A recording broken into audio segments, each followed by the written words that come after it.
Well, it's good to be here on Saturday morning, Cavendish Square, the March for Dolphins. Huge amount of interest in this event, obviously because David Bowie's died this week, tragic loss. But the boy from Brixton had a lasting legacy for the Taiji movement. Heroes, the song, closes the film The Cove.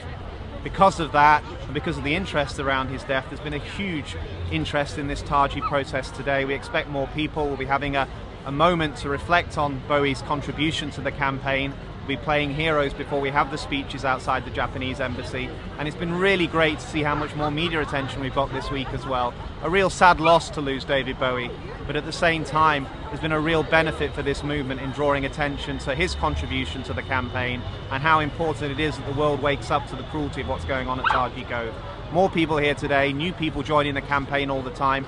Paul Watson, who heads up Sea Shepherd, has sent a message for me to read out today to say basically that this movement is growing by the day. It's becoming more and more powerful. The voice is growing. We're not going to retreat. We are going to win this. In the next few years, the Japanese government will stop what they're doing in Japan, and they will send a message to the rest of the world that dolphins need more protection than ever before, and we will save the future of this species.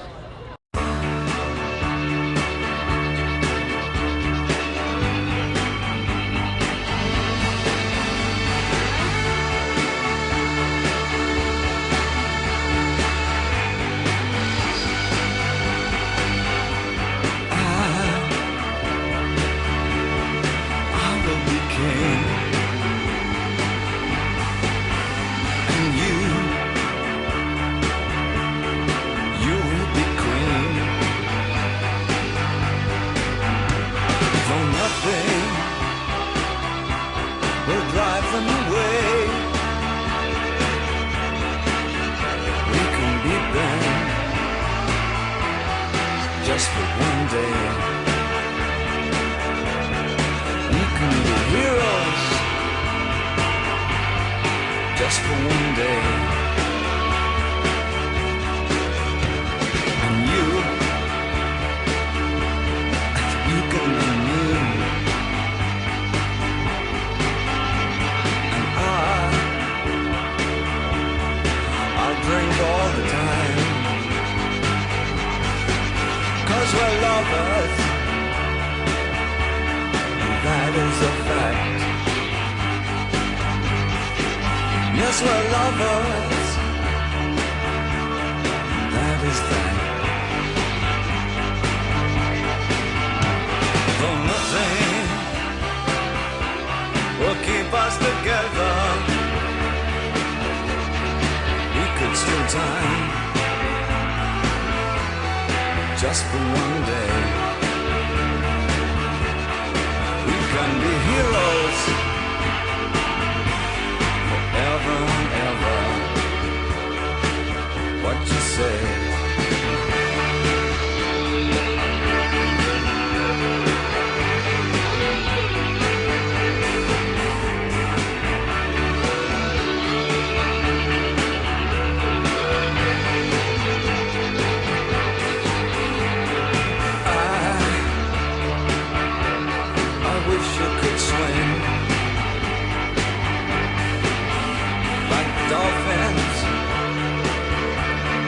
Dolphins can swim.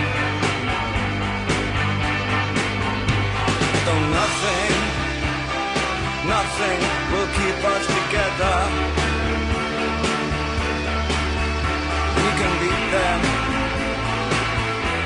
forever and ever. Oh, we can be heroes just for one day.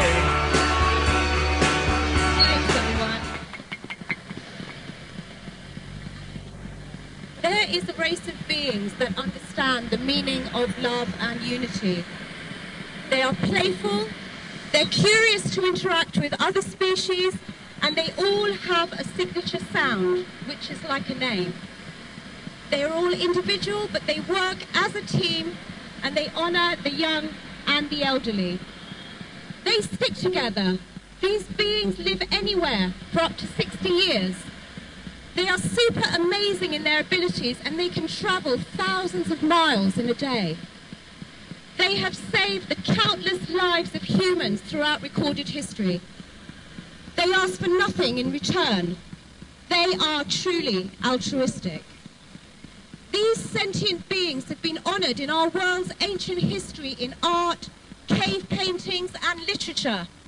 They have been revered for centuries. Many ancient and indigenous wise cultures call them the star beings. They've been known to heal people from serious illnesses with the frequencies that they emit just by swimming with them in the open sea. Again, for nothing in return. They always seem to be smiling, and they awaken humans to smile and feel joyful in return. They have brains bigger than humans, and their united voices can carry across hundreds and thousands of miles. So who are these amazing beings that humans can learn from? They are the beloved dolphins of our oceans. They are our oceanic siblings. They've been around, according to recorded history, for about 15 million years. Modern Homo sapiens, or humans, have barely been around for 100,000 years. According to quantum science, we are all one unified field of energy and consciousness.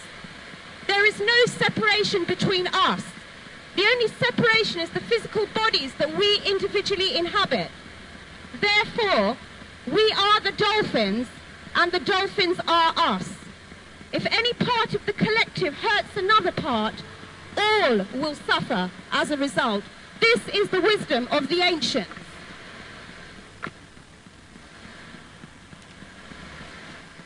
A few days ago, we entered the astrological age of Aquarius.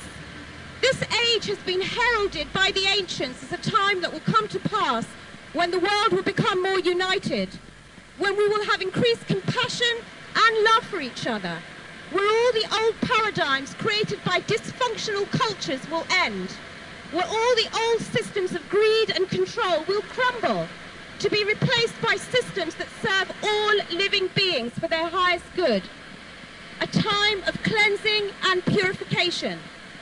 This age has now come as we are standing here today to unite our hearts with the dolphins of the world, as well as all other living creatures. We're all gathered here today, people from all different backgrounds, organizations, and NGOs. And we all have one common purpose, and that is to stop the cruel and unnecessary killing of dolphins and to put an end to captivity. When I worked on a TV series many years ago that I created with a team of people on dolphins, marine life, and human impact, I'd only just become aware of the work of Richard O'Barry. My mission in the film was to understand dolphins and their lives and to actually study their interaction with humans. Richard O'Barry ended up being a main feature of the whole series because of the remarkable work he'd been doing over the years. I also worked with many other NGOs to highlight the outstanding contributions they were making, just like Rick, to stop captivity and the cruel slaughtering of cetaceans. When I first saw footage of dolphins being killed in Japan, I cried.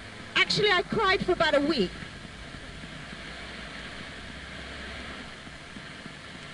It was very, very hard for me to put this type of footage in the series, but it was really necessary. Needless to say, anyone who saw the footage would wince in horror and feel angry. We've all had a lot of anger with these issues for years, and many, many demonstrations have been held, but these issues have still not fully gone away. In the 21st century, there is no more room for this to happen anymore. Japan, you are such an advanced country with all your technology and inventions. You've had thousands of years of a culture full of spirituality, beautiful art and literature, and you are one of the most economically successful nations on this planet. Why does there appear to be a fracture in the psyche or the mentality of your government that does not listen to the voices of the world? Even your own country fellows do not know what is happening in Taiji because you keep it hidden from them. It is only due to the work of all the cove monitors and the NGOs who report back on a daily basis via social media that people actually know about this. And they're helpless to do anything as they watch these slaughters and captures, because you, Japan, or Japanese government, are not changing your laws to make this illegal. What may have been an old need for food by local fishermen has now been replaced by greed for money. There is absolutely no excuse for the deplorable way the Taiji fishermen torture, kill and capture our endangered and declining siblings to sell to the captivity industry. I ask you, Japanese government, look in your hearts and imagine that your own families were being treated this way. Would you sit back and do nothing, or would you protest? Well, the dolphins are part of our global family here on Earth, and therefore it is your honor to defend them and protect them, and to use your power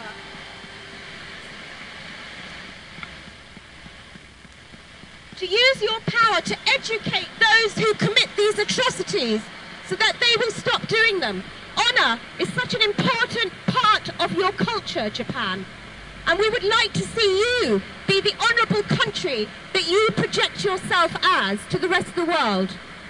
We understand there's a lot of naming and shaming of you as a nation, to the point that you also remove your flag from the embassy during demonstrations out of embarrassment. But the world is angry and you do not listen. So what can we do to make this a win-win situation?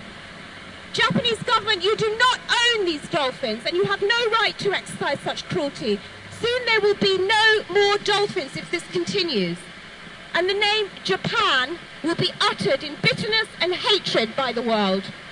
What about seeing different options? The fact that you could create tourist spots and ask the fishermen to charge tourist money to take boats out to see the dolphins in their natural environment rather than herd them in and kill them. You could offer the fishermen a financial incentive to do this. Then there'll be no more need to kill them. You are a wealthy nation and you can do this. There are so many ways you can stop this. And soon the captivity industry will collapse, as we're starting to see. And then what would be the point to even capture them? Dolphin meat is toxic and full of mercury, so eating them is not much use to anyone anyway. Let's change the goalpost and turn it into one of respect and love for all living creatures. There is enough food in the world, and we have enough TV documentaries to understand dolphins and what they're about. And we also have boat tours in the world to observe and interact with dolphins in the wild, not in captivity. So let's change the karma. Let's cleanse the waters of the infamous cove with our intentions so that they will never again run red with blood. Let's turn the cove into a place of joy, not pain.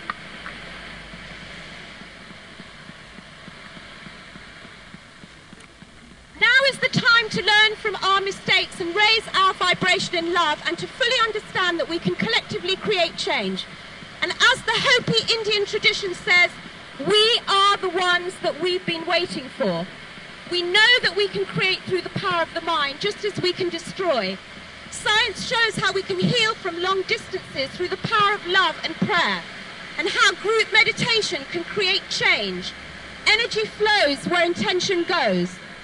So let's now open our hearts and our minds, and let's all tune into the small guided visualization. If you would like to shut your eyes and turn the dial to your imaginations to maximum, please. Let's visualize a huge force field of love around all the dolphins of the world, so that they are invisible to all the fishermen. Let's send love into the hearts of all those that make a living out of exploiting and killing dolphins. Let's send love into the hearts of the Taiji fishermen, so that whenever they see or think of dolphins, they only feel love and compassion towards them, because they know it's wrong to do what they're doing. Let's send the Taiji fishermen full strength to say, no more killing, we will not do this anymore. Let's send love to the Japanese fisheries, the unions and Japanese government, so that they suddenly find it in their hearts to make rapid policy changes and change their businesses to sustainable ones that respect all of life. Let's send the dolphins all our love and feel our hearts merging with them, and say to them that we're there for them and we will always protect them.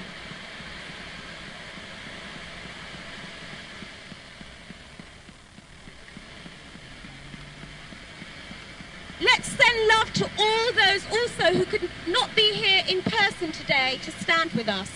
And let's see all of us merging together as one big heart, celebrating this beautiful gift of life that we have, and thank ourselves for being present today for this cause, because today we will make that difference which will create the major shift that is required.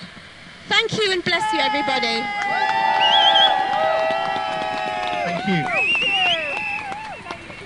Such eloquence and such spirituality and such care and compassion. Thank you very much for sharing that with us. It's a real privilege to hear it.